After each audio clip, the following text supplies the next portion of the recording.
میں کر رہا تھا، اللہ فرما رہا ہے فَشَدِّدْ بِهِمْ مَنْ خَلْفَهُمْ، لہذا ان کو اچھی طرح سبق سکھاؤ جی۔ اور اس کے بعد کیا کہا؟ لعلم، تاکہ یہ نصیحت پکڑیں، ان کا ساتھ دینے والے بھی نصیحت پکڑیں۔ اور اس کے بعد پھر آگے کافروں میں دو لوگ ہیں، کافروں میں ایک وہ ہے جو عہد توڑ رہے ہیں، اور ایک وہ ہے جنہوں نے عہد کیا ہے مگر عہد توڑنے کی در پہ ہیں، عہد توڑنا چاہتے ہیں۔ تو اللہ فرماتا وَإِمَّا تَخَافَنَّ مِنْ قَوْمٍ خِيَانَةً فَانبِذْ إِلَيْهِمْ عَلَىٰ سَوَاءٍ إِنَّ اللَّهَ لَا يُحِبُّ الْخَائِنِينَ۔ اور وہ لوگ جو ایگریمنٹ توڑا تو نہیں ہے مگر لگ رہا کہ یہ توڑیں گے، تو پھر ان کے معاہدے کو منہ پر مار دو اور ان سے کہو کہ اب تمہارا معاہدہ ختم ہو گیا ہے، اب تم جنگ کے لیے تیار ہو جاؤ، مگر اچانک حملہ مت کرنا۔ بالکل سیم اسی طرح سے کہ جب صلح حدیبیہ ہوئی، کب ہوئی؟ صلح حدیبیہ ہوئی۔ توجہ کے ساتھ سماعت کریں، اسلام نے مسلمانوں کو کسی بھی موقع پر تنہا نہیں چھوڑا ہے۔ دشمنوں کے ساتھ کیا کرنا ہے وہ قرآن میں ہے، دوستوں کے ساتھ کیا کرنا ہے وہ قرآن میں ہے۔ جب دشمن بار بار ہمیں دھوکہ دے، بار بار جو ہے امن کے نام پر مسلمانوں کو بیوقوف بنائے، تب تمہیں کیا کرنا؟ ہر چیز کی رہنمائی میرے رب نے قرآن میں فرمائی ہے، لیکن افسوس کے ساتھ کہنا پڑتا ہے ہم تو جب ہم قرآن تب پیش کر دیں جب قرآن کی میں نماز کی بات آتی، حقیم الصلاۃ، نماز قائم کرو، آتو زکات دو، یحجون، حج کرو جی، وغیرہ وغیرہ جو ہے۔ اب صلح حدیبیہ کا آپ دیکھیے، صلح حدیبیہ میں ایک کیا تھا؟ بنیاد کیا تھی؟ 10 سال تک جنگ بند ہوگی، اور 10 سال تک جنگ کے بعد میں جو ہے بنیاد اس میں کیا تھا؟ ایک چیز کیا تھی کہ 2 قبیلے تھے، ایک بنو خزاعہ اور ایک بنو کنانہ، یہ دونوں قبیلے آپس میں دشمن تھے۔ بنو خزاعہ نے حضور کے ساتھ دوستی کی اور بنو کنانہ نے کفار مکہ، قریش مکہ کے ساتھ دوستی کی۔ ہوا یہ طے ہوا کہ کوئی بھی ہمارے ساتھ دوستی کرتا ہے جو چاہے تمہارے ساتھ دوستی کرے، لیکن ہمارے ساتھ دوستی کر لی ہے تو اب اس پر حملہ کرنا، ہم پر حملہ کرنا ہے، ہم اس پر حملہ نہیں کر سکتے، وہ ان پر نہیں۔ یعنی کوئی بھی عرب کا کوئی بھی قبیلہ ہم سے دوستی کر سکتا ہے اور عرب کا کوئی قبیلہ تم سے دوستی کر سکتا ہے، تو نہ ہم اس پر حملہ کریں گے نہ تم ان پر حملہ کرو گے۔ مگر کیا ہو، بنو کنانہ جو ہے ان کی پرانی دشمنی تھی، اس کے سردار نے راتوں رات بنو خزاعہ پر حملہ کر دیا صاحب جو ہے، اور حملہ کر کے بہت سے بیچارے وہ حرم شریف میں گئے اور بڑی گہار لگائی کہ ہمیں چھوڑ دیں، انہوں نے اس حالت میں بھی جو ہے قتل کیا، اور پھر ان کے جو سردار تھے وہ حضور کے پاس آئے، حضور کے پاس آئے، کہا حضور یا رسول اللہ، اور انہوں نے حضور کو پکارا، وہیں سے مکے سے پکار رہے تھے، یا رسول اللہ یا محمد۔ حضور صلی اللہ علیہ وسلم، حدیث میں آتا میرے آقا فجر کی نماز میں آپ بڑی بے چینی سے مطلب فرما رہے ہیں میں حاضر ہوں، تفسیر انشاءاللہ پھر کسی موقع پر۔ تو اب معاہدہ کس نے توڑا؟ کفار مکہ نے۔ کفار مکہ کو بجائے اس کے کہ ان کی مخالفت کر دے کہ تم نے حملہ کیوں کیا ہے نا، ان کا ساتھ نہیں دینا چاہیے تھا۔ ایسی جب اسرائیل نے حملہ کیا تھا تو امریکہ کو ساتھ، مگر نہیں، انہوں نے بنو کنانہ کا ساتھ دیا۔ ادھر حضور نے کہا اب معاہدہ ٹوٹ چکا ہے۔ کیا ٹوٹ چکا ہے؟ اے کفار مکہ، اب ہمارا تمہارا معاہدہ۔ ابو سفیان کو احساس ہو گیا کہ ہم نے معاہدہ توڑا، غلطی ہو گئی، مگر یہ امریکہ تو آج بھی دادا گیری میں جو ہے ملوث ہے۔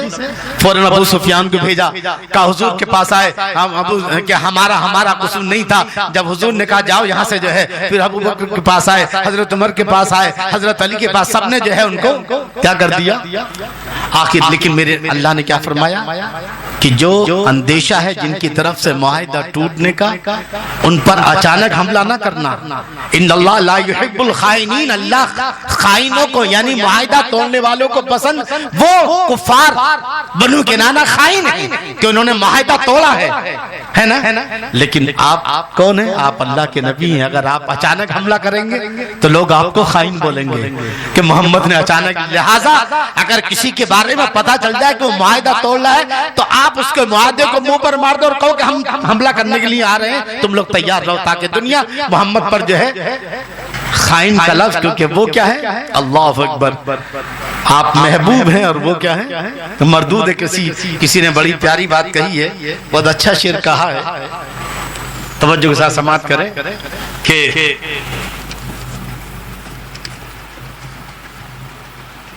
موسیٰ و فرعون و شبیر و یزید، اے میرے حبیب جو معاہدہ توڑنے کے اس میں ہیں لیکن توڑا نہیں، اور لگتا ہے کہ توڑیں گے، تو آپ ان کے معاہدے سے پہلے کہ وہ معاہدہ توڑیں، آپ ان کے معاہدے کو منہ پر مار دو، فَمْبِزْ إِلَيْهِمْ عَلَى سَبَا، لیکن آپ اچانک حملہ مت کرنا، پہلے کافروں کو بتا دو کہ تم نے معاہدہ توڑا، ہم بھی معاہدہ توڑتے ہیں لیکن اب تم تیار ہو تم پر حملہ کرنا ہے، کیونکہ تم وہ مردود ہیں اور تم کیا ہو؟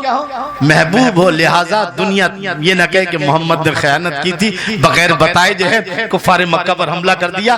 آپ بتا دو کفار مکہ سے کہ اب ہم تم پر حملہ کرنے کی تیاری کر رہے۔ کسی نے کہا ہے کہ مردود اور محبوب اللہ کی نظر میں دو جماعتیں ہیں، ایک کیا ہے؟ محبوب اور ایک مردود، اور یہ جماعتیں آج سے نہیں بلکہ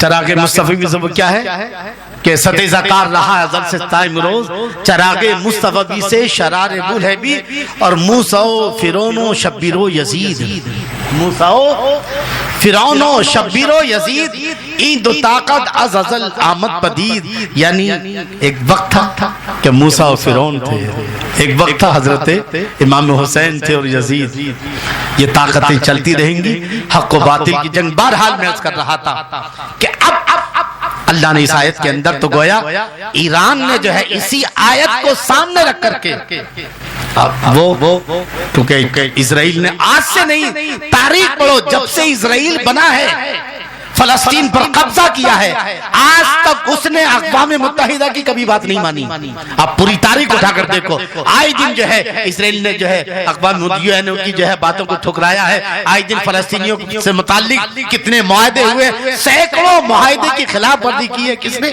اسرائیل نے، اور آج ایران نے اس کو سبق سکھایا ہے۔ فَإِمَّا تَثْقَفَنَّ فِي الْحَرْبِ فَشَدِّدْ بِمَنْ خَلْفَهُمْ لَعَلَّهُمْ يَذَّكَّرُونَ وَإِمَّا تَخَافَنَّ مِنْ قَوْمٍ خِيَانَةً، اور اس کے بعد اللہ ارشاد فرماتا ہے جنگ بدر میں تین طرح کے لوگ تھے، ایک وہ تھے جو جنگ سے بھاگ گئے تھے میدان جنگ، کچھ وہ تھے جو قتل ہو گئے، کچھ وہ تھے جو گرفتار ہوئے۔ اب مسلمانوں کو غم یہ تھا کہ جو بھاگ گئے جو ہے وہ ہاتھ سے نکل گئے۔ اللہ نے فرمایا وَلَا يَحْسَبَنَّ الَّذِينَ كَفَرُوا سَبَقُوا إِنَّهُمْ لَا يُعْجِزُونَ، جو بھاگ گئے گھبراؤ نہیں، وہ بھی تمہارے قدموں کے نیچے آ جائیں گے۔ اور اب پھر کہا اللہ نے مسلمانوں سے، اللہ اکبر، کیا کہا؟ توجہ کے ساتھ سماعت کریں، بڑی پیاری بات کہی ہے، کیا کہا؟ وَأَعِدُّ لَهُمْ مَا اسْتَطَعْتُم مِّن قُوَّةٍ، اے مسلمانوں ایک بات درود شریف پڑھیں، اللہم صلی علی سیدنا مولانا محمد وبارک وسلم صلی علیہ۔ کیا کہا؟ اے مسلمانوں تم دشمنوں کے بیچ گھرے ہوئے ہو۔ کہاں ہو؟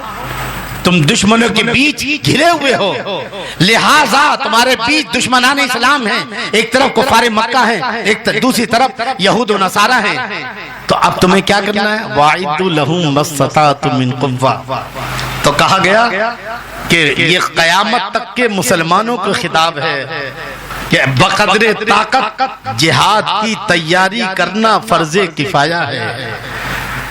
اے مسلمانوں جب تم دشمنوں کے بیچ میں گھرے ہو تو کیا کرو؟ وَأَعِدُّ لَهُم مَا اسْتَطَعْتُم مِّن قُوَّةٍ، تیاری کرو تاکہ اس تیاری سے تمہارے ترہبون بِهِ عَدُوَّ اللَّهِ وَعَدُوَّكُمْ، تم اپنے دشمنوں پر ہیبت طاری کر سکو۔ میں نے 2 ہفتے پہلے کہا تھا کہ تم نے نماز کی آیتیں نکالی، مگر ایران نے اسی آیت کے تحت 50 سال سے جو ہے پابندی لگنے کے باوجود بھی جو ہے ایران نے مکمل تیاری کی ہے۔ وَأَعِدُّ لَهُم مَا اسْتَطَعْتُم مِّن قُوَّةٍ، اس نے قدم قدم پر جو ہے جہاد کی تیاری کی ہے۔ بات آئی جہاد کی تیاری کی تو آپ سن لیجئے، آپ جو ہے کیونکہ یہ بیان جہاد کی بات ہوتی نہیں، جہاد کو تو ہم نے نکال دیا، لیکن آؤ سماعت فرمائے جہاد کسے کہتے ہیں۔ علامہ مفتی احمد یار خان صاحب تفسیر نعیمی جلد 10ویں، سماعت فرمائے صفحہ 76۔ اللہ کی راہ میں کفار سے لڑنے کو جہاد کہتے ہیں۔ ایران کیوں غالب ہے؟ کیوں غالب ہے؟ غلبے کی کوئی اسباب ہے نا؟ خالی ایران نے مسجد میں بیٹھ کر دعائیں نہیں کی ہماری آپ کی طرح سے. ہم اور آپ جب بھی کچھ ہوتا ہے تو خانقاہ والے خانقاہ میں بیٹھ کر دعائیں کرتے ہیں, مسجدوں والے مسجدوں میں بیٹھ کر, مدرسہ والے نہیں. کوئی میرے آقا سے بڑھ کر دعا کرنے والا نہیں ہے, کوئی میرے آقا سے بڑھ کر نماز پڑھنے. لیکن آپ نے مٹھی بھر صحابہ کو میدان بدر میں اتارا ہے کہ نہیں اتارا؟ اللہ نے فرمایا میرے صحابہ, میرے مسلمان صحابہ سنو, میرے نبی کے دیوانوں, اب تو ہم نے فوج اتار دی ہے لیکن بار بار آسمان سے فوج نہیں اترے گی, اب تم تیاری کرو. توجہ, میدان بدر میں 5000 فرشتے اترے ہیں لیکن اب بار بار نہیں اتریں گے جو ہے, اب تیاری کرو. وَأَعِدُّ لَهُم مَا اسْتَطَعْتُم مِّن قُوَّةٍ, اور قیامت تک کے مسلمانوں کو حکم, جب تم دشمنوں میں گرے ہوئے ہو. یہ بات ہمارے بھارت کے مسلمانوں کے بھیجوں میں آنی چاہیے. یہ بات جو ہے کہ آئے دن میں نے پچھلے ہفتے اس پر گفتگو کی ہے, ہر دن کا اخبار مسلمانوں کے لیے تباہی بربادی کی کئی کہانیاں سناتا ہے ہر دن جو ہے. ابھی میں نے 2 دن پہلے سنا کہ بہار میں کسی مسلمان کی گردن الگ کر دی گئی اور پھر اس کی لاش جو ہے پڑی ہوئی تھی, اس کے بدلے پھر کسی نے, یعنی یہ ہر روز کا معاملہ ہے. ماب لنچنگ جو ہے ہر روز کا معاملہ ہے مسلمانوں کی. وہاں ایک طرف حکومت تماشا بنی بیٹھی رہتی ہے, وہیں جو ہے پولیس جو ہے وہ تماشا بنی بیٹھی رہتی ہے, اور ادھر ہماری قیادت جو ہے آج تک اس کے بھیجے میں یہ بات نہیں آئی ہے. توجہ کے ساتھ سماعت کریں. جہاد کسے کہتے ہیں مختصر, اور تیاری کیا چیز ہے؟ یہ حدیث کی روشنی میں جنہیں صرف کھانے کی حدیثیں یاد آتی ہیں, جنہیں صرف جو ہے سنتیں کھانے کی, پینے کی, کپڑا پہننے کی سب یاد آتی ہیں, مسواک کی سنتیں یاد آتی ہیں, سرما لگانے کی سنتیں, کپڑے پہننے کی, مگر یہ سنتیں نہیں یاد آتی ہیں. توجہ کے ساتھ سماعت کیجئے گا. تیاری جہاد کیا ہے؟ اللہ کی راہ میں کفار سے لڑنے کو جہاد کہتے ہیں, اور جنگ کرنے والے کو غازی اور مجاہد کہتے ہیں. جنگ کرنے والے کو کیا کہتے ہیں؟ میں ایران آج غالب ہے اور امریکہ زوال پذیر ہے تو اس کے کچھ اسباب ہے.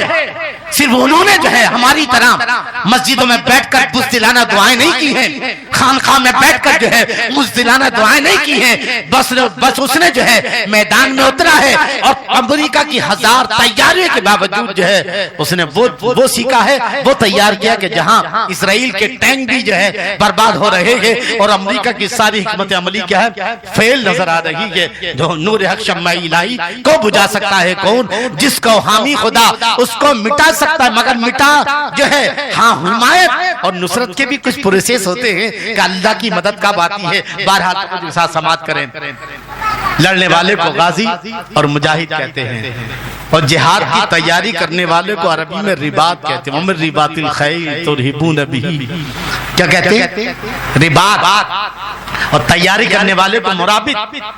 جس طرح اسلام میں جہاد بڑی اہم عبادت ہے اور مجاہد اسی طرح مجاہد کا اول درجہ ہے.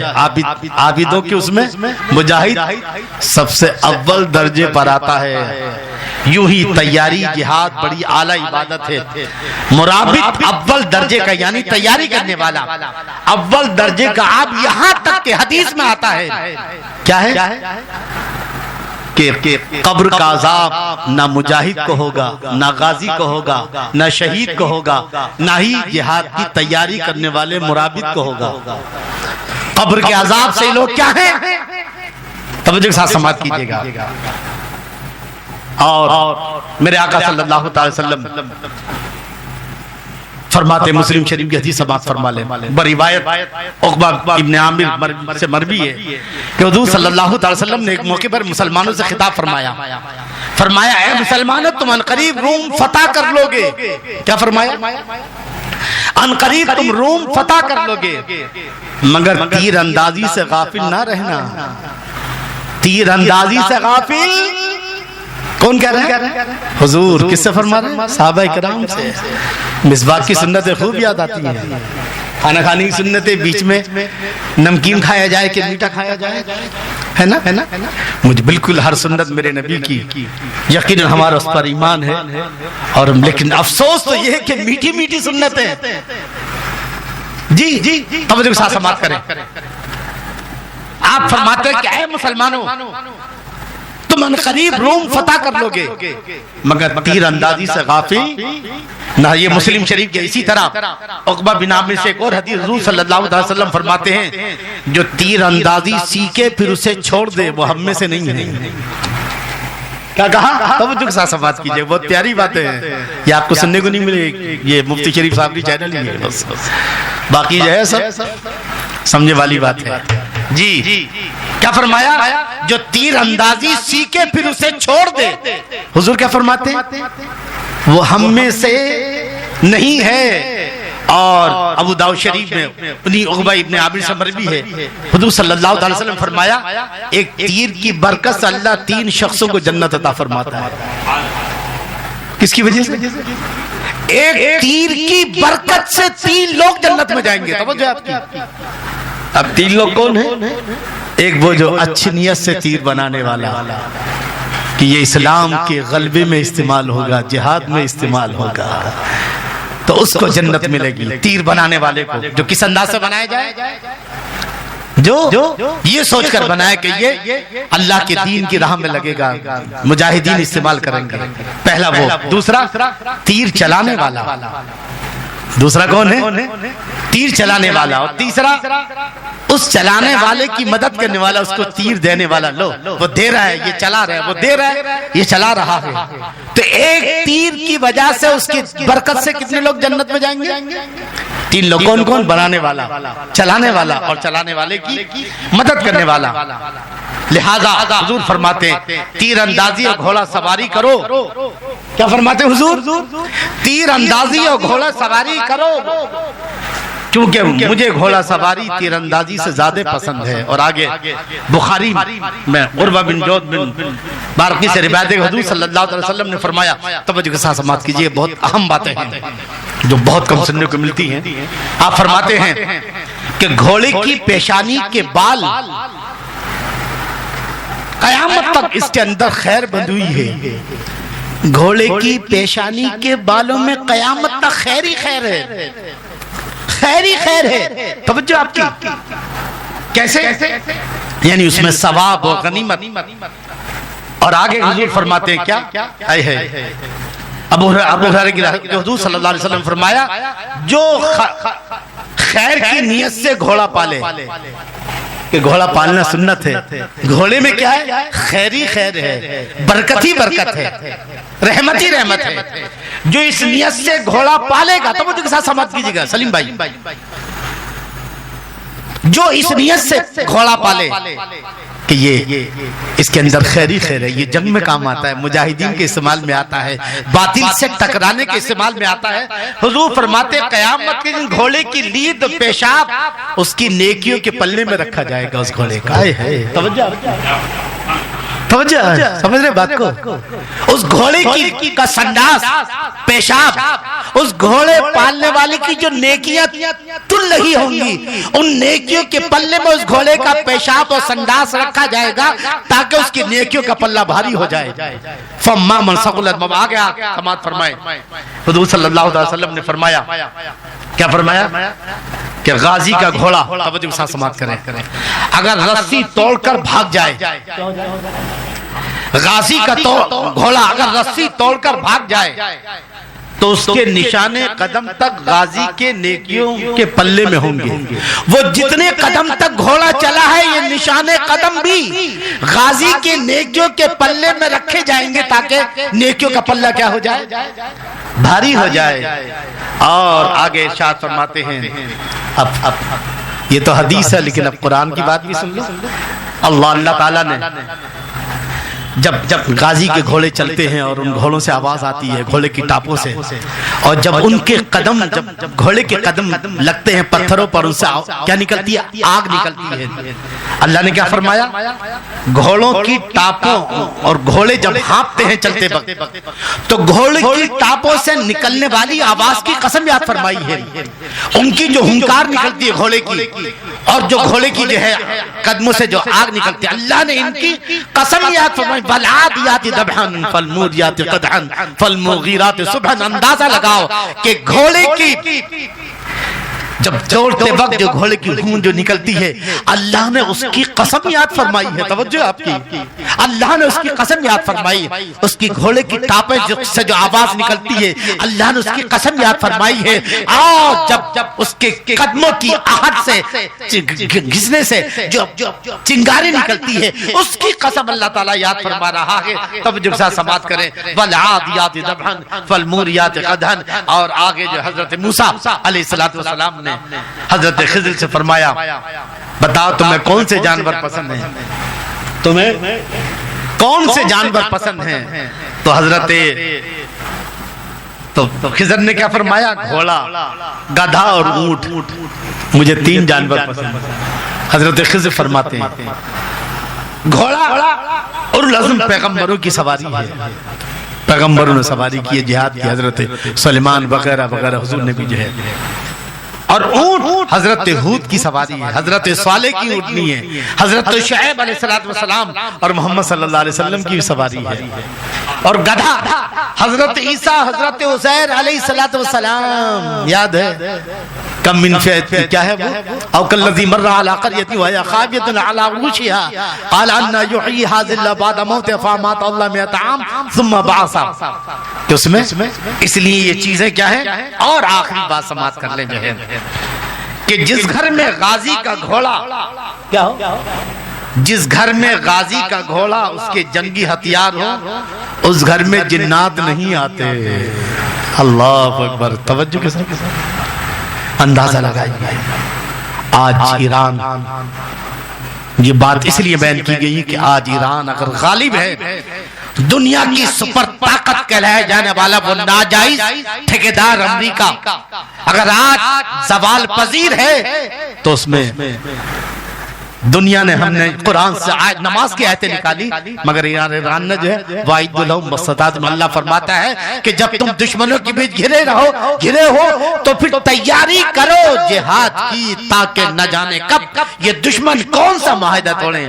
یہ ہمارے خاص طور سے بھارت کے مسلمانوں کے لیے ایک بڑا عظیم سبق ہے.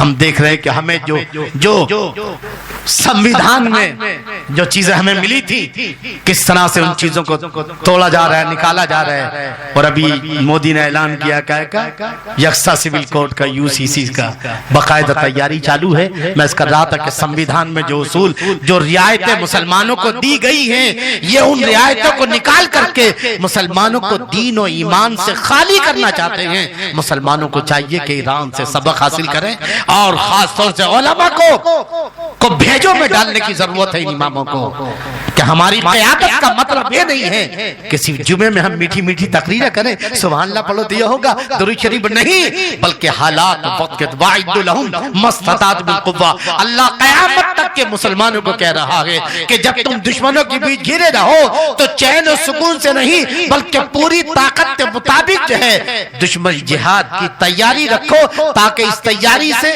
دشمن جو ہے کیا ہو خوف زدہ ہو جائے. آج اس کی ضرورت ہے. میں عرض کر رہا تھا کہ امریکہ کے زوال کی جو ہے 2 بنیادی کڑیاں ہیں جو قرآن نے کہا ہے. آج سورہ انفال کی آیت نمبر 55, 56, 57. پہلا کیا ہے کہ ایمان نہ لانا. پہلا کیا ہے ایمان نہ لانا, اسلام کو جھٹلانا. اور دوسرا کیا ہے کہ معاہدے کو توڑنا. آج پوری دنیا معاہدے پر چل رہی ہے. اگر مالک اور نوکر ہے مطلب مالک کرایہ دار ہے تو بھی ایک ایگریمنٹ ہو رہا ہے. ایک کمپنی کا دوسری کمپنی سے معاہدہ ہے, ایک جو ہے مزدور کا سرمایہ. پوری دنیا ایگریمنٹ پر ہے. اگر دنیا ایگریمنٹ توڑنا شروع کر دے تو پوری دنیا میں قیامت آ جائے گی. ہر شخص جو ہے اپنے مفاد کے لیے اگر ایگریمنٹ توڑنا شروع کر دے تو پوری دنیا میں کیا ہو جائے گا. تو اللہ نے فرمایا امریکہ کے زوال کی دوسری بنیادی وجہ یہ ہے کہ اس اسرائیل اور امریکہ کو آئے دن معاہدہ توڑ لگے ہیں اور مسلمانوں کو کے ساتھ اپریل فل منانا تو ان کی پرانی عادت رہی ہے. اس لیے ضرورت ہے کہ مسلمانوں کو ان ظالموں کو جبکہ اللہ نے کیا فرمایا وَلَن تَرْضَ عَنْكَ الْيَهُودُ وَلَا النَّصَارَىٰ حَتَّىٰ تَتَّبِعَ مِلَّتَهُمْ. اے لوگو یہ یہود و نصارہ اس وقت تک راضی نہیں ہوں گے جب تک کہ تم ایمان چھوڑ کر ان کے غلام نہ بن جاؤ گے. یہ یہودی مسلمانوں کو غلام بنانا چاہتا ہے, یہ امریکہ جو ہے مسلمانوں کو غلام بنانا چاہتا ہے. اور اب یہاں کے بھی ظالم حکمراں جو ہے مسلمانوں کو غلام بنانا چاہتے ہیں. جس طرح فرعون کے اندر بھی 2 خامیاں تھی, ایک یہ کہ اس نے حضرت موسیٰ کا پیغام بجائے قبول کرنے کے جو ہے ظلم پر اتر آیا، اور دوسرا یہ کہ اس نے جو ہے حضرت موسیٰ کی قوم بنی اسرائیل پر ظلم کیا، اللہ نے حضرت موسیٰ کو بھیجا۔ نمرود کا دور دیکھیے، ایسے ہی آج یہاں بھی جو ہے مسلمانوں کے حقوق کو پامال کیا جا رہا ہے۔ بس مسلمانوں کو جو ہے قرآن کو سمجھنے کی ضرورت ہے۔ آج کل اللہ نے محمد بن قاسم کو بھیجا تھا، پھر کوئی قاسم آئے گا۔ کسی نے کہا ہے کہ ان اندھیروں کا جگر چیر کے نور آئے گا، ان اندھیروں کا جگر چیر کے نور آئے گا، تم وہ فرعون تم موسیٰ بھی ضرور آئے گا۔ بھارت کے مسلمانوں کو ضرورت ہے اس بات کی کہ وہ اٹھے اور جو ہے اپنے ملک کی حفاظت کے لیے، اپنے ملک کے جو معاملات ہیں ان کو سدھارنے کے لیے جب تک مسلمان اپنا رول پلے نہیں کرے گا، اس وقت تک بھارت کے حالات سدھرنے والے نہیں ہیں۔ اللہ تعالی ہم سب کو اسلام پہ چلا ایمان پہ خاتمہ نصیب فرمائے، اور اس جنگ میں جو ہے اللہ تعالی ایران کو مکمل فتح عطا فرمائے۔ جس طرح کل کفار مکہ نے معاہدہ توڑا تھا، اور وہی معاہدہ توڑنا فتح مکہ کا سبب بنا تھا، اللہ کرے ایران یہ امریکہ اور اسرائیل کا معاہدہ توڑنے کا سبب ایران کی فتح کا سبب بن جائے۔ اللہ ہم سب کو اسلام پر چلائے، ایمان پر خاتمہ نصیب فرمائے۔ اللہ تعالیٰ جو حضرات یہاں حاضر آئے ہیں، اللہ ہم سب کو صحیح معنی میں اسلام پر چلنے کی توفیق عطا فرمائے۔ اللہ ان تمام حاضرین کو، سامعین کو اللہ دین و دنیا کی دولت سے مالا مال فرمائے۔ وآخر دعوانا الحمد رب العالمین۔ اور سماعت کرنے کے اب چھٹیاں ہونے والی ہیں، ویکیشن ہونے والا ہے، تو ہمارا ارادہ ہے کہ ہم اپنے بچوں کو جو ہے قافلے کی شکل میں 2-3 دن کے لیے لے کر جائیں۔ لہٰذا میں تمام لوگوں سے جو رابڑی میں ہیں یا آس پاس میں ہیں، اگر اپنے بچوں کو دینیات سکھانا چاہتے ہیں، دینی ماحول دینا چاہتے ہیں، تو رابطہ قائم کریں جو ہے مجھ سے یا پھر حافظ عامر سے، ہماری تحریک کے لوگوں سے، جماعت اتحاد المسلمین سے انشاءاللہ۔ اس سے پہلے بھی قافلہ گیا تھا کہاں، کیسر مل پر 3 دن کا، انشاءاللہ پھر ہم جو ہے قافلے کی انشاءاللہ کوشش کریں گے۔ تو میں تمام لوگوں سے گزارش کروں گا کہ یہ جو چھٹیاں ہیں، یہ چھٹیاں بڑا حسین موقع ہے اپنے بچوں کو دین سکھانے کا، اپنے بچوں کو نماز سکھانے کا، اپنے بچوں کو دینی تربیت دینے کا۔ لہٰذا آپ اپنے بچوں کی دینی تربیت سے غافل نہ ہوں۔ یاد رکھنا غفلت جو ہے وہ تباہی بربادی کا سبب بنتی ہے۔ اللہ ایمان پر خاتمہ فرمائے۔ السلام علیکم ورحمۃ اللہ وبرکاتہ۔